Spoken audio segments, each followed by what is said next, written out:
Kiki Classic Rock. So you know what? Let's do some, do a little bit of classic rock news here and there. We're going to throw it in because I have a bunch to talk about. I do. I have a lot to talk about tonight. And since Al's not here, I'll do it. And now on this Friday, October 21st, 2020. No, he doesn't sound like that.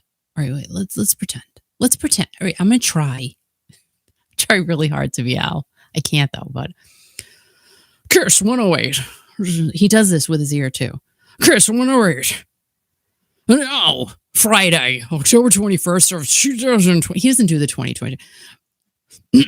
And now on this Friday, October 21st, here is your classic rock.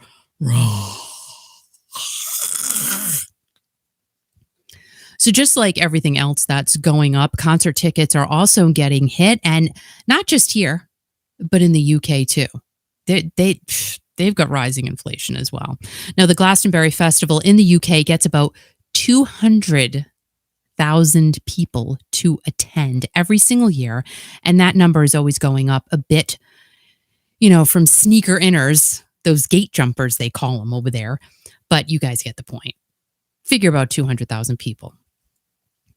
It's a huge festival. Now, the first Glastonbury Festival happened on September 19th of 1970, and that first event had about only 1,500 attendees. So they grew from 1,500 people to over 200,000 since 1970. That is incredible. And the whole, just behind the beginnings of everything was from originator Michael Eavis seeing Led Zeppelin at an outdoor concert that just inspired him to create this festival.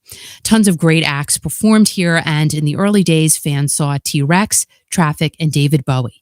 Now, the festival not only started to grow, but it started to see a profit in the 80s, and in that decade, attendance grew to over 100,000 concertgoers, but in the mid-90s, when the crowds got even bigger, fans also figured out many ways to be those gate jumpers. And they were able to do that because security was not as tight as it is now. And it was a lot easier to be that said gate jumper. But in the early 2000s, they finally figured out the big security holes, but fans still crashed the parties, just not as many. So people are always, I don't know how they do it. People are always able to sneak into these things. I would be the one that would go to jail. Be like, did you just sneak in? Did you just crawl into the thing? The turnstile thing? No, officer. Come with me. That would be me. Lock me up with me. I'm the one. It's just that Michelle would get away with it. I would be, nope. I'd be the one. Now, the festival has taken place on and off throughout the decades, and while it had to take off in the years of 2020 and 2021, it returned this year, with huge acts like Billie Eilish, Paul McCartney, and Diana Ross. And that is just to name a few. I mean, the amount of artists they have at this festival is incredible. The Glastonbury Festival is the biggest in Europe, and 2023's events ticket prices sound like they will also be the biggest when it comes to price, like everything else. Event organizer Emily Eavis, I'm guessing she's related to the organizer, said on Twitter, "We have tried very hard to minimize the increase in price on the ticket, but we're being faced with enormous rises in the cost of running this vast show while still recovering from the huge financial impact of 2 years without a festival." Now, on the other side of the ticket increase, this festival does bring in big names, and the names are not cheap. I can't even imagine. Like Billie Eilish, how much? Well, we'll find out in a second. Billie Eilish, who appeared this year, her fee to perform, it starts at $1 million. It starts at $1 million. It starts there. It's like a base, just like if you buy a car, like say you buy a Toyota. I've never had a Toyota, by the way, just saying. And you just get the base model. Cloth seats, no sunroof, no radio, no steering wheel. That's like your base car. That's Billie Eilish's base price. Maybe she doesn't sing for $1 million. She just stands there. I don't know. Maybe you have to pay like $2 million for her to smile at you. Anyway, Paul McCartney, who also performed among tons of other big names, his appearance cost starts at $2 million. I mean, like, what do you get for $2 million? All right, I'll go on stage for 30 minutes.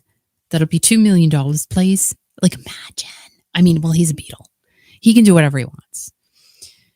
So if you're willing to pay up and go to one of these festivals, know that you're paying towards the costs of everything that goes behind putting the festival together, because you do get a lot of bang for your buck.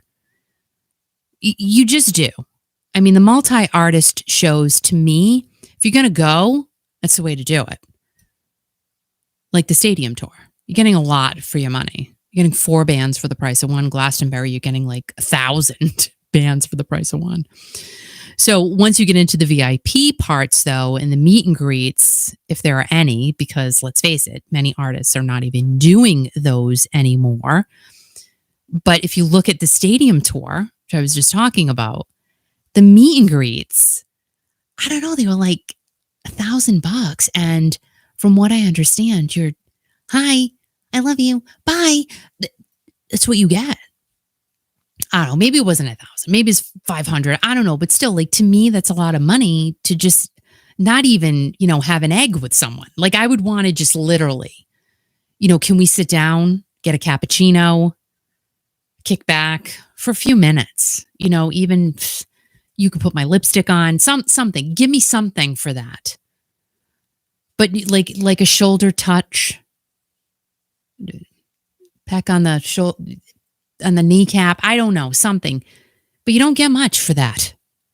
And I know Kiss is $1,000 for a meet and greet, and it's quick. It's quick as a whip. Like, you don't even know what happened. Steve Perry, that was a great day. It was so fast. It was just quick. I've said that so many times. I know you're annoyed with me, and I'm annoyed with myself, really, to be honest. But if you do pay for the meet and greet, I think it's great, because it really is like one of those once in a lifetime deals. It's just, you have to be willing to pay up. Now, the Stevie Nicks festival that just happened recently, well, she was in Connecticut. Bridgeport, I think. I'm not sure. The general admission prices, I forget how much they were, but those were pricey. But as you got closer to the stage, we're talking thousands of dollars from what I recall, because I couldn't do it. I'm like, I can't do that. I would have to leave Al home. Like, just say I paid $3,300 for a ticket, and that's not a meet and greet or anything. That's like a ticket. It's a ticket at one of these festivals. So what would I have to do for that? I would have to leave Al at home. I would have to go by myself. I would have to perhaps maybe go on OnlyFans and sell a lot of feet pictures for maybe 8 months. Like, I'd have to build it up. I'd have to be prepared. And then I may have to take Al's bad foot and then sell those feet pictures. But again, it would take time. I would have to build up the bank account in order to go to one of those things. And I would have to go alone. And what fun is that? I mean, it is fun. Kathy Waddle does it, and she has a great time. She ends up making all kinds of friends. But I would want to go with Al, because he's fun. And he gets good parking spots. So yeah, so ticket prices are going up for that. And I have read a whole bunch of comments on different fan pages and things like that. I guess ticket prices for other shows in 2023 have gone up as well. I don't know if y'all have seen that. Are y'all experiencing that? I don't know. Let me know. I'm just, getting my feet wet for 2023. Oh, hey, Eunice, what's going on, girl? Yeah, $3,300. That was Stevie Nicks, and it was a festival. So I guess, because there were other acts there as well. But still, it's like, it just, to me, that's a lot of money. But people paid it, and she sold a lot of tickets. I mean, Stevie Nicks, I love her. She was also at Xfinity Center not too long ago in Massachusetts. And those tickets, all right, granted, they were expensive. Like I think front row, if you got it right away, it was $800 for one ticket, which, if you want to do that, good. I think it's great because like I said, you're going to see that again. And that's the whole thing with these acts. We don't know if will there be a next year? I mean, we're looking to say that, yes, there's going to be a next year from many of these folks, but we don't know what's going to happen tomorrow.